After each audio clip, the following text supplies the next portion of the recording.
On today's show, Disney Research and Carnegie Mellon are working on a way for you to control your smartphone with sound. There is a drone fashion show coming to town that we're going to tell you all about. And a wetsuit you can wear to your wedding. Thanks, Japan. It's Tomorrow Daily.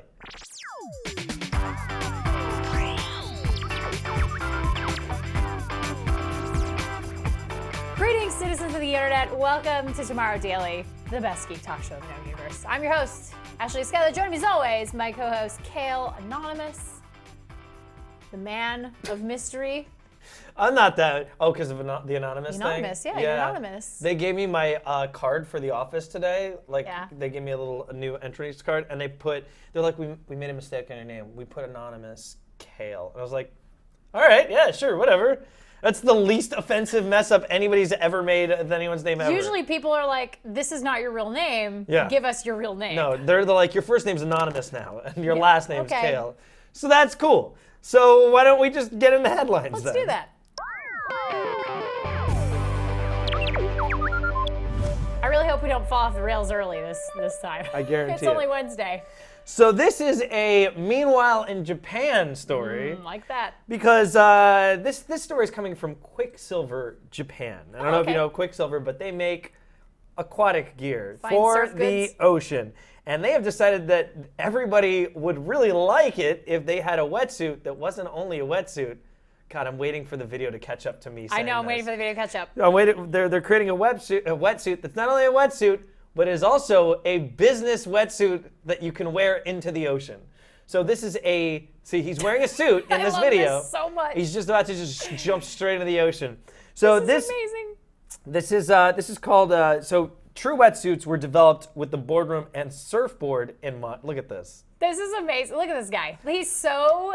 You guys are missing it if you're listening. This story is purely a visual. This is a visual. This is definitely a visual story. Yeah, you see this guy in a business suit. He's I love got that a tie. he unbuttons the button as he hits the wave. Mm-hmm. He's like, ah, yes. So the shirt is made with dry fit, which is a fabric that usually that's actually water repellent. Now, the jacket and pants are neoprene. Yeah. The same material as a regular wetsuit. So you got neoprene and dry fit. That's the shirt. Yeah, the shirt's dry fit. The shirt is dry fit. Wow. If these are details, are details you need. So let's say you want one of these, right? Let's say you want one of these. Okay. Yes, I'm in. Well, good luck with that. How much? So these are made to order, so you know they're going to be expensive. It costs just 300,000 yen, and that's $2,500 in U.S. currency. It's a lot of money. And it takes about 2 months to arrive. They come in. You can make a little noise after everything I say. Yes. So the two comes in two colors: navy and black business suits or tuxedo style. The tuxedo style seems like the way to go if you want to be James Bond. Yeah. So there you go. Now available. Can I just say this is like the perfect formal wear for Southern California?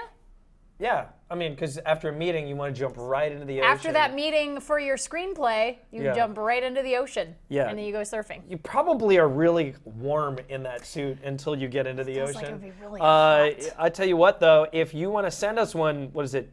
Quicksilver. Yeah, Quicksilver. You want to send us one, we'll try it out. Producer Logan will try it out. We're going to have producer Logan wear it, even though he's a drone, as we described yesterday. Yeah. But they'll custom fit it. They'll custom fit it. Yeah, we will not be getting in the ocean. We'd love to have him on it, but that brings us to our hashtag of the day. Oh, what is it? It is hashtag TD suits. So we want to know, what kind of suit do you need, and what's the second function? What second function would it provide? So what would your suit do? Yeah. So what would But it has to actually look like a suit. You can't be like, I would have Iron Man's suit. That's not a suit. Yeah, I guess that's a good caveat. Okay, so what's yours? I feel like I would. This is gonna sound really weird. Yeah. I feel like I would want an edible suit made out of I don't know, like chocolate. And then that way it's like if my blood sugar got low or if I got sad, I could just take a little piece off of it and eat it. Eat the sleeves. If I wanted it, I would go for a chocolate suit. And then that way it's I'm wearing my suit. And during the day, I keep eating the sleeves until finally it's casual. And then I can go out at night. I can change it into a different thing. No? I'm saying in a this is special neoprene and dry fit. So it's a technology where the chocolate I feel like you're melt. forgetting a lot of stuff. Okay, that we live in California, it's 91 degrees outside. I'm saying it would be technology where I wouldn't melt. We get special chocolate that doesn't melt. That would be the second feature. Yeah, it doesn't melt. Okay. It wouldn't melt. It'd be cool. Okay. And then I could just take little bites Mine's of it. not any better. No, these are terrible No, ideas, mine's not gonna be any better. Mine, just off the cuff, it would be a little bit of an inflatable suit. It would fill in with helium, so that I could go up in the air. And the second feature would be that there would be like fans built in, or like some sort of propulsion system, push yourself around? so that I could fly to locations. Because it takes me a half an hour to get to work when it should take me 5 minutes because of LA traffic. No, it's true. Why not just be the bubble boy and float over everything? Just be a little Baymax. You'd be like a little Baymax. Yes, I would look look like Baymax. And be like, buzz, and then fly around. And people would mock me. It. But I'd be early to everything. You would never be late to a meeting. That's a good business function. Suck on that. All right. Quicksilver. Chocolate suit, Baymax. What is yours? Suit, Baymax. Yeah, Hashtag TD suit. Okay. Hashtag what's your TD story? suit. All right, cool. Okay, I got to tell you about Costruments. All right. So this is really weird, but it's kind of awesome. So Disney Research and Carnegie Mellon have been working on this for a while, and these are low-cost, powerless, you don't have to power them, low-cost, powerless plastic mechanisms that use acoustics to input commands on smartphones. So you can see they're kind of in a circuit, like either they go around, like they kind of go around the phone, or there's like a little circuit underneath the phone, like at the bottom.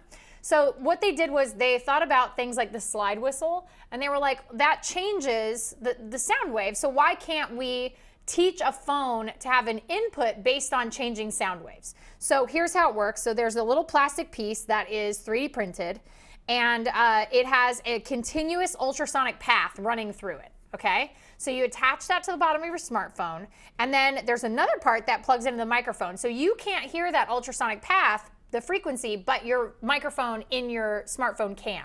So that means you can add these little tiny 3D printed attachments like dials and switches, and you can actually control the input on the smartphone without needing any power at all, and also for very, very, very cheaply. And here are all the different options they came up with, right? Yeah, those are all the different options. So they'll show a few of them. So like some of the ideas they have here, like rocker switches, multi-turn knobs for like volume, or different things like that. They have ball valves, so you can like shift through stuff. You can swipe.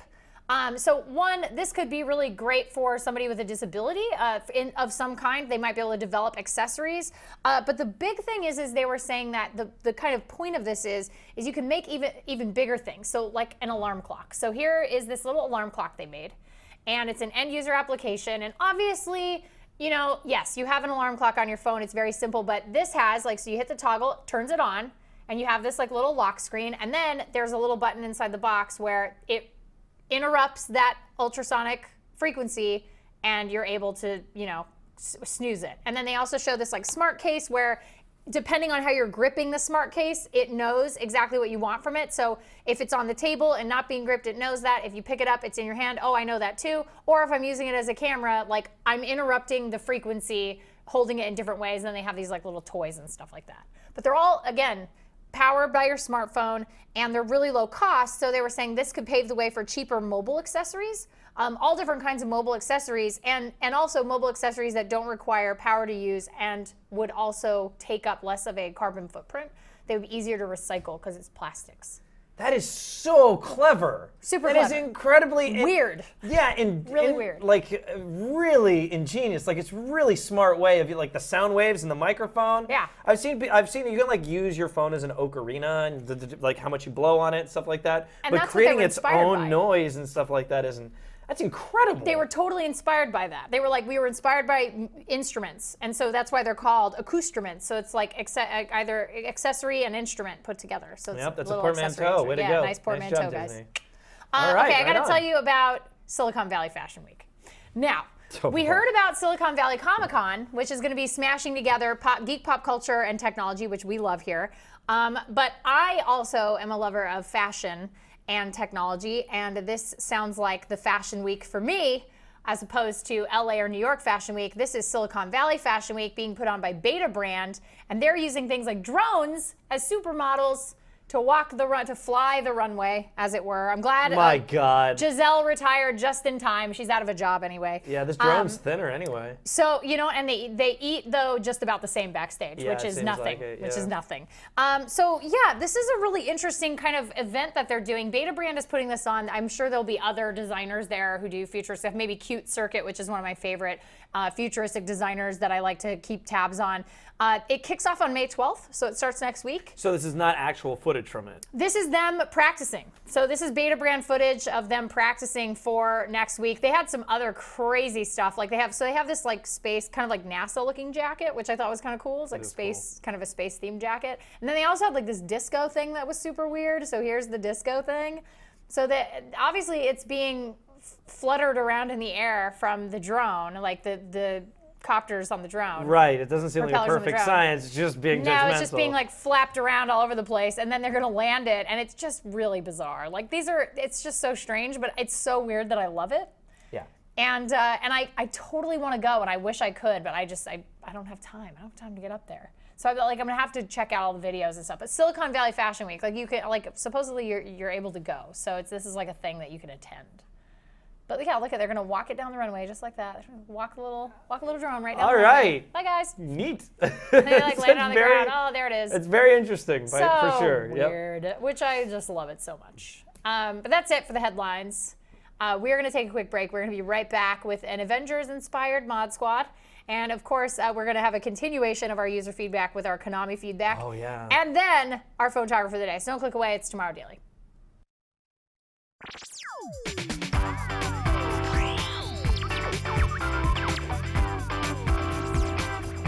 Welcome back to the show.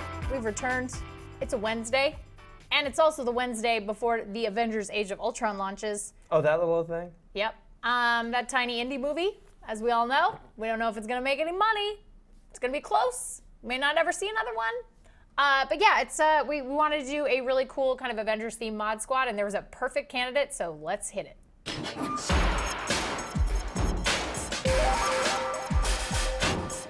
Worked hard on that graphic. I Really did. really did.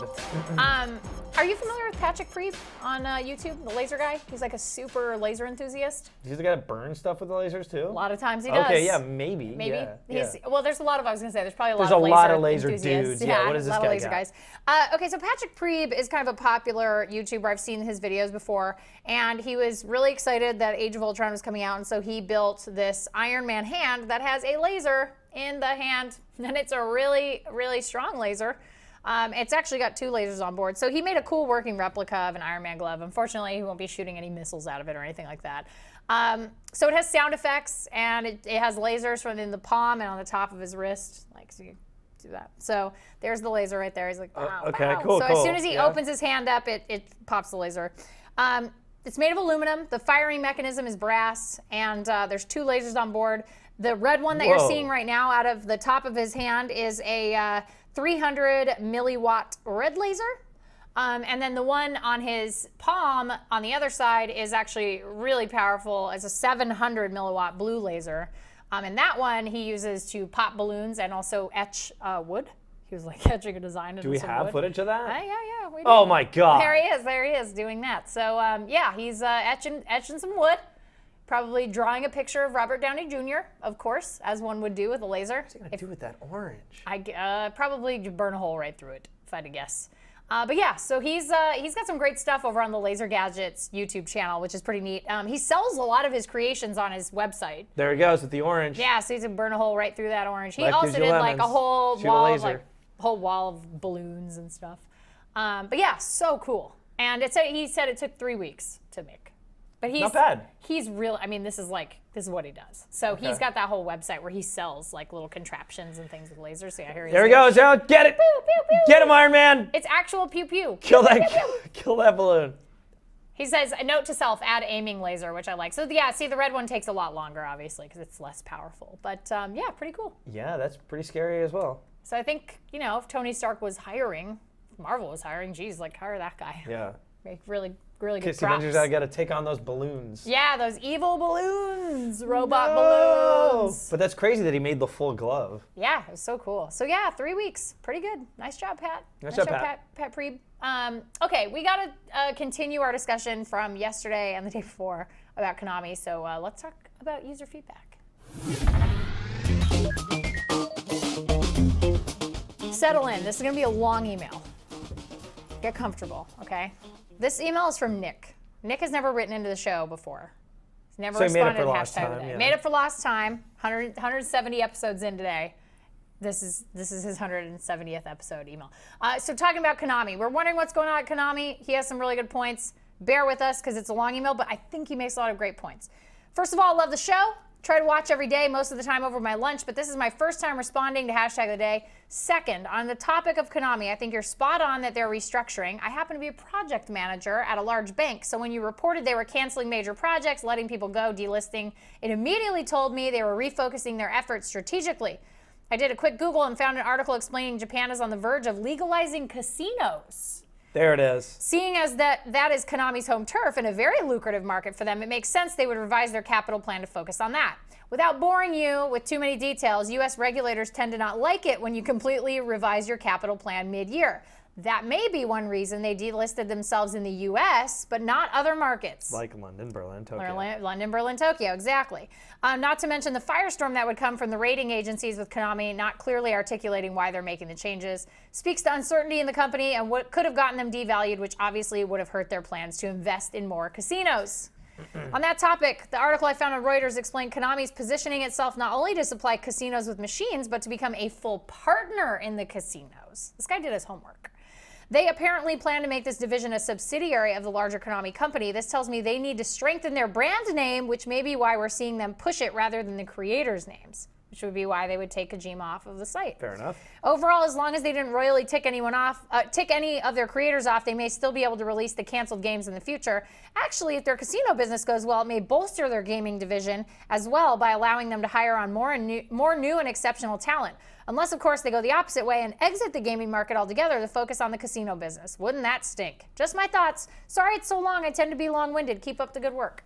No, you keep up the good work, Nick. That was real good. You keep it up. That was real good.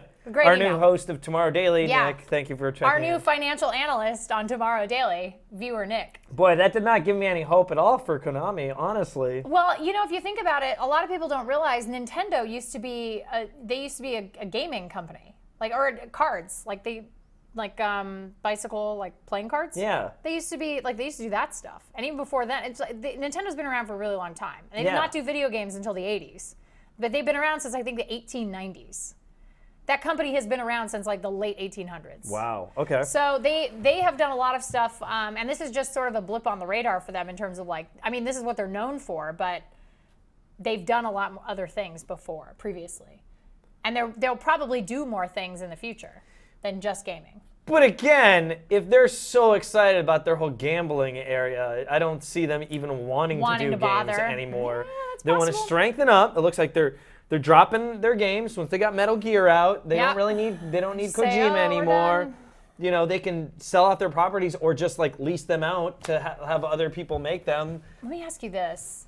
If Kojima leaves Konami, Yeah. where does he go to make games? What's the gaming publisher or the gaming developer? Where's the game company that he should go to make games? EA. I'm just kidding. Wrong. That's a terrible answer. Oh, we kid around here. We're I don't jokers. know. I have no idea. I would maybe Bethesda. Yeah. His own IPs at Bethesda. Yeah. Not work on current franchises, but do his own thing. Maybe Bethesda. Bethesda's good. BioWare, that would also be good. BioWare's also good. Yeah, those are both, I think, the only options. If you want to do exclusives, I could say maybe Microsoft, a Microsoft developer, Bungie. You could do Bungie. That could be good. I think probably those would be the best choices. Good call. So anyway, Yeah. All right. So that was our user feedback. That's our only piece of user feedback. And we're going to do TD Bullets and TD Suit tomorrow's show. Double whammy. But thank you, Nick. That was a very good email, and Yeah, way to go. I really did want to save it because it was so big, and I didn't want to cut any of it out. All right, guys, it's time for our very last piece of user feedback, which is our phone togger for the day.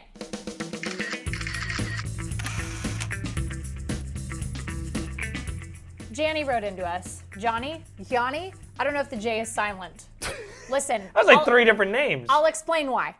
Writes, greetings from Slovenia. Love the show. Finally, some barbecue time. Took this picture with my iPhone 6. So Slovenia, is the J silent in Slovenia? Is it Yanni? Is it a Y? Is it Slovenia? Slovenia. No, that's what he says, Slovenia. All right. Greetings from Slovenia. I've heard of Slovenia. Okay. I didn't say you haven't. But yeah, it's barbecue time. So we got the meat patties. Yeah, where's the after picture? I hope that's cricket meat. I'm just kidding. For Kale. Kale loves crickets. Yeah, where's the after picture? I know there is no after picture. No. Hey, listen, Johnny. That's what I'm gonna call you. Oh my God. Johnny. I'm gonna say Johnny, like Johnny 5. Johnny Cage. Just so many Johnnies. No. Listen, Johnny. Just call him Jay. Jay. Send us an after picture of some burgers the next time you barbecue, because I'm assuming you've eaten them at this point. I hope you have eaten them at this point. Otherwise, they're gonna be like charcoal blocks. That's gonna be really bad. It looks real good. You though. overcooked them if you're still waiting. But good yeah, they shot, look pretty though. good. Yeah, pretty nice. But that's it for photography today. If you want to send in your photography, you can email us tomorrow@cnet.com. You can also send in your user feedback. If you hate email, you can find us on social media. We're Tomorrow Daily over on Facebook, Instagram, Twitter, not Snapchat, Tumblr, and we're Tomorrow Daily TV over on Google+. And if you're watching on YouTube, don't forget to like, favorite, and subscribe. And also, if you're listening on the iTunes podcast, don't forget to rate and review. And follow us on our own personal Twitters. I'm Kale Anonymous. And I'm at Ashley Skeva. And if you'd like to share the show with somebody, you can send them to tomorrowdaily.com. It's the easiest way to find us on the internet. That is it for the show. We will be back tomorrow with a brand new docket of weird, wonderful science fact and science fiction colliding right in your face area. And we're not going to fall off the rails today because it's Wednesday, and we're going to save that for tomorrow. So until then, Definitely. be good humans, and we'll see you guys next time. Bye.